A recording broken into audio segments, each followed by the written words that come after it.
Hey everyone, welcome to this explainer.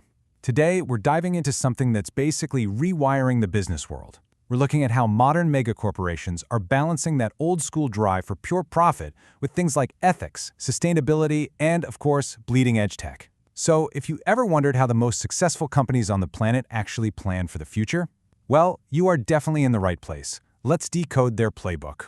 For the longest time, the golden rule of business was super simple, right? Just maximize shareholder wealth. Make money. But think about it. Is business really just about profit anymore? In today's hyper-connected, incredibly fast-paced world, the answer is a resounding no. Modern organizations are facing external pressures and rapid technological changes that literally demand a total rethink of their strategic management. Sticking strictly to some rigidly planned course, it just isn't enough anymore. You've got to adapt to survive. So how do they do it? Well, here's our agenda. We are going to explore the core pillars of contemporary strategy. We'll start off with good governance and ethics, move right into corporate social responsibility, decode the ESG framework, shift gears into innovation and emerging tech, and then we'll look at the ultimate game changer, AI and strategy, before wrapping it all up. Let's get right into it. Section 1. Good Governance and Ethics. In an era where news spreads literally in seconds, trust is survival. Now, governance and ethics get thrown around together a lot, but they are distinctly different things. Corporate governance provides the structure. It's the mechanisms, the reporting standards, the formal rules of the game. Business ethics, on the other hand, well, that provides the principles. It's the moral standards of honesty, fairness, and integrity that actually guide behavior within that structure.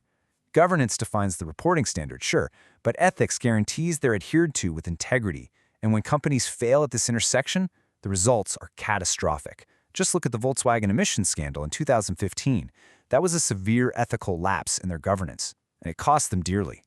You can think of good corporate governance like a house. To keep the roof from caving in, it relies on three absolute must-haves: transparency of operations, accountability toward shareholders, and fairness in dealings. Without all three of those pillars, the whole structure just collapses. A really great real-world example of building this house correctly is Infosys.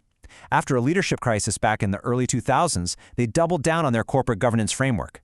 By implementing super transparent reporting and frequent audits, they didn't just regain stakeholder trust, they actually boosted their market position. The crucial takeaway here is that ethics isn't just about, avoiding a lawsuit. It's actually a powerful business tool. As our source material points out, adopting strong ethical values helps businesses minimize risks and can actively offer a competitive advantage. Take Patagonia, the outdoor clothing brand. They are legendary for their ethical business practices, fair labor policies, intense environmental initiatives. And this isn't just charity, guys, it is brilliant strategy. It deeply resonates with their customers and creates this basically bulletproof brand loyalty. Moving on to Section 2, Corporate Social Responsibility. You can think of CSR as a four-part engine. It starts with the environment, like ITC Limited's triple bottom line approach that actually makes them carbon and water positive. Then there's the economic side. Think of Tata Steel proving that fair wages boost productivity, perfectly balancing profitability with social good. Then we add in legal compliance. Actually, India mandates a 2% CSR spend for eligible companies under the Companies Act. And finally, top it all off with philanthropy. Just look at the Infosys Foundation's massive healthcare and education programs. It's all about total community impact. Which brings us to Section 3, the ESG framework. So investors today use a very specific scorecard to measure all this corporate responsibility, and that is ESG. The criteria are distinct. The environmental component looks at things like climate change strategy, biodiversity, and carbon intensity. The social component evaluates equal opportunities, health and safety, and human rights. And governance, that assesses board independence, executive compensation, and business ethics. It's a highly comprehensive evaluative approach to measure long-term corporate impact. And honestly, investors are increasingly aligning their money with companies that hit these marks. To really ground this, let's look at Tesla. Under Elon Musk, Tesla is the perfect example of how ESG initiatives align directly with business success. Environmentally, they're producing electric vehicles and renewable energy.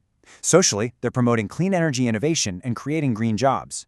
This massive emphasis on sustainability has helped them build a fiercely loyal customer base and attract immense investment. Doing good is literally their business model. It proves that saving the planet and turning a massive profit, they are no longer mutually exclusive. Section 4. Innovation and Emerging Technologies. Okay, so a strong ethical foundation is absolutely crucial. But to stay ahead, a company has to constantly evolve. And innovation usually strikes in one of three ways. First, you can upgrade the product itself, like Samsung continuously cramming enhanced AI into their smartphone cameras. Second, you can revolutionize the process behind the scenes, exactly like Maruti Suzuki using lean manufacturing and automation to slash production waste. Or, third, you can completely blow up the business model. Think about how Netflix basically eradicated video rental stores overnight with their subscription-based streaming model, a real game changer. And these innovations? They're powered by technologies that are reshaping every single sector right now. Blockchain is locking down supply chains, like IBM's Food Trust, tracking food safety with pinpoint accuracy. The Internet of Things, or IoT, is turning cars into smart, connected devices for Tata Motors. 3D printing is letting General Electric mass-customize parts on the fly. Meanwhile, biotech giants like the Serum Institute of India are scaling life-saving vaccines at speeds we've never seen before. Digital transformation is a rapid-fire wave, and trust me, no industry is immune. That perfectly sets up Section 5, Artificial Intelligence in Strategy. It is wild to see how deeply AI has integrated into the modern corporate nervous system. We have completely moved from strategy, relying heavily on, a manager's gut feeling or intuition, to pure data-driven decisions through massive analytics and highly accurate forecasting. AI drives operational efficiency through process automation and incredibly advanced risk management, identifying frauds or compliance issues super early. And by automating all those routine tasks, it actually frees up managers to focus on what matters, long-term growth and strategic innovation, rather than just repetitive administration. Let's bring Netflix back into the mix to really see the so what factor of AI. Netflix's success in digital entertainment isn't just because they have good shows. It is driven by their AI strategy. They analyze mountains of viewer data, watch history, search patterns, content ratings to deliver incredibly personalized recommendations. And what does that do? It leads to massive customer retention because viewers are shown exactly what they want to watch. It drives increased engagement, skyrocketing total viewing hours. It dictates their targeted content strategy, letting them invest in producing movies they mathematically know will land with the audience. And it even optimizes operational efficiency by predicting server loads to keep your streaming perfectly smooth.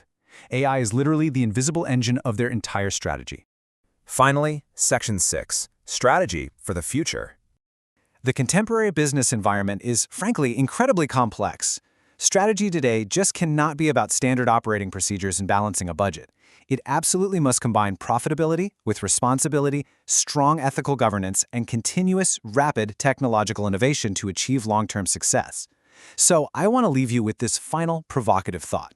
Is your strategy built for tomorrow? Can any modern business truly afford to ignore their environmental impact, their ethical transparency, or the tidal wave of AI and emerging tech? Looking at the world's leading companies, the evidence suggests the answer is a hard no. To thrive tomorrow, you have to look far beyond the bottom line today. Thank you so much for joining me on this explainer.